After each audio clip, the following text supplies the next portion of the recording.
Chapter 2. When I figured that enough time had passed for everyone to have left school, I flopped my hair back over my forehead and left the bathroom, hurrying to the doors that led to the student parking lot. Everything seemed all clear. There was just some random kid wearing those seriously unattractive gang wannabe baggy pants, cutting across the far end of the lot.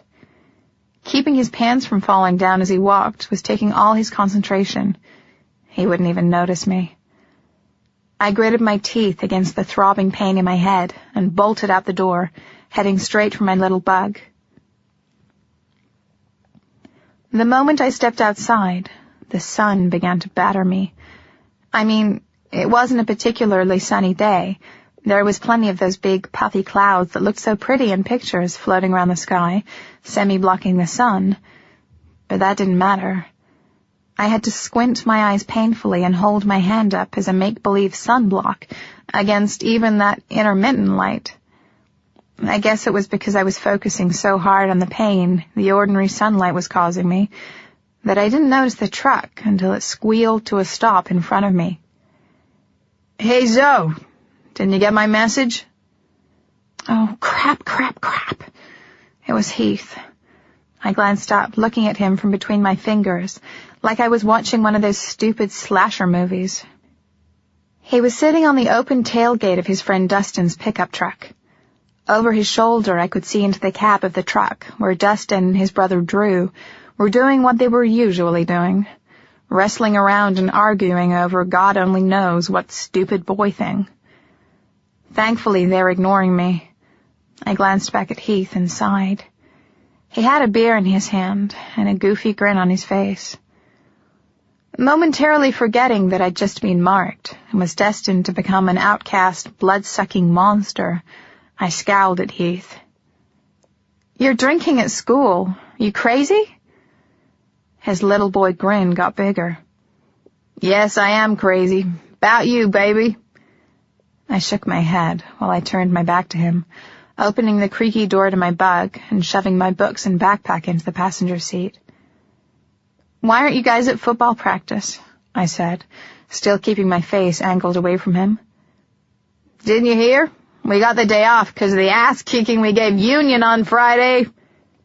Dustin and Drew, who must have been kind of paying attention to Heath and me after all, did a couple of karaoke woohoo and yeah yells from inside the truck. No, I must have missed the announcement. I've been busy today, big geometry test tomorrow.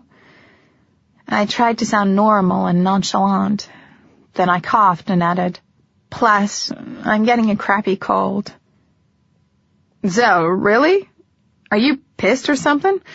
Like, did Kayla say some shit about the party? I didn't really cheat on you." Huh? Kayla had not said one solitary word about Heath cheating on me. Like a moron, I forgot, temporarily, about my new mark. My head snapped around so I could glare at him. "What did you do, Heath?" "So, me?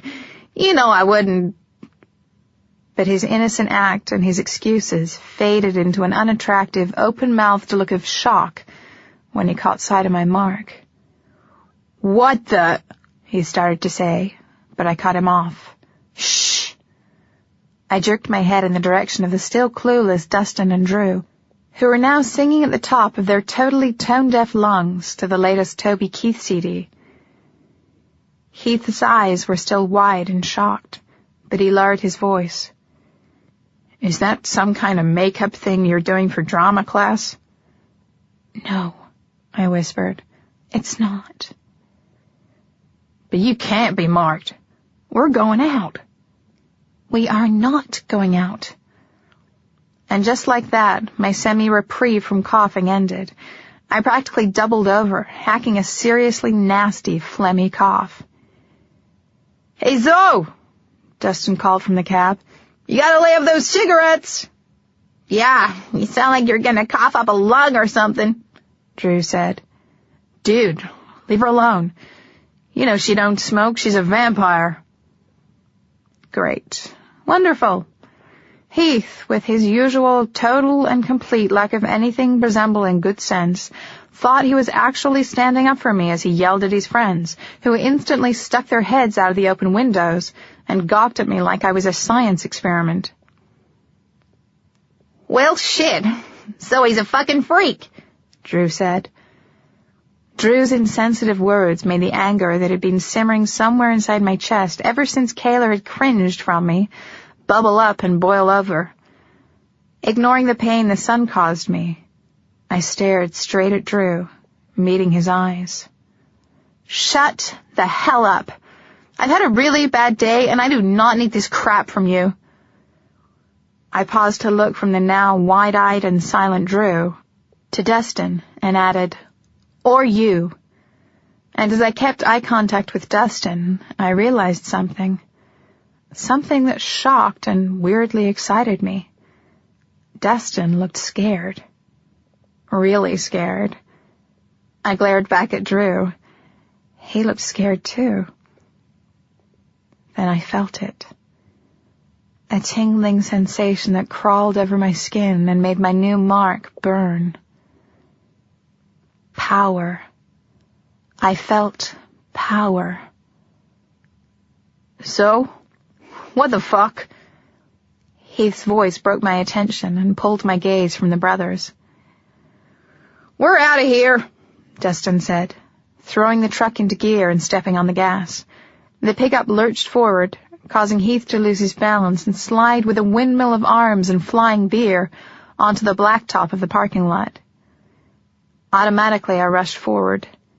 "Are you okay?"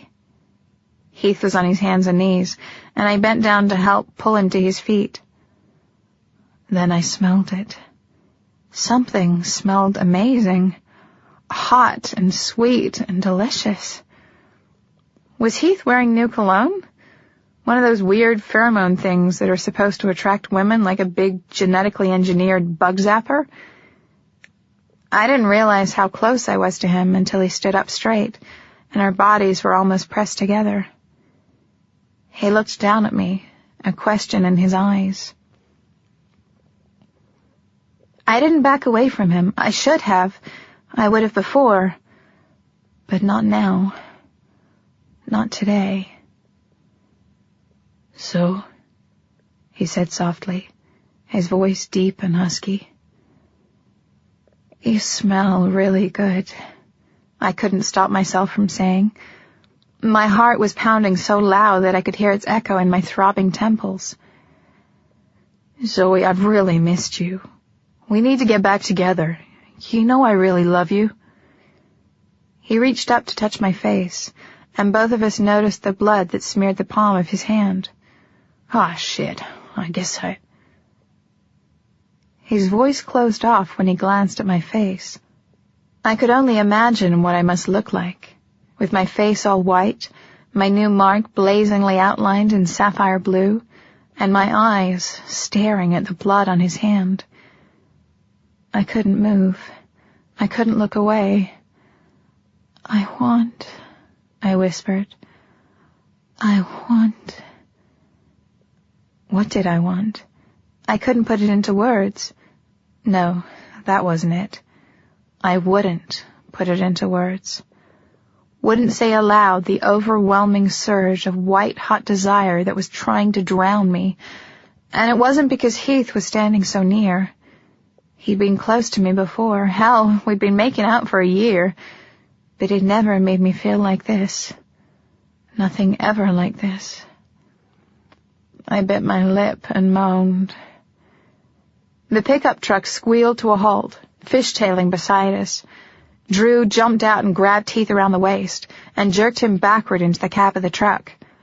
"Knock it off! I'm talking to Zoe!" Heath tried to struggle against Drew, but the kid was Broken Arrow's senior linebacker and truly ginormous. Dustin reached around them and slammed the door to the truck. "Leave him alone, you freak!" Drew yelled at me as Dustin floored the truck, and this time they really did speed off.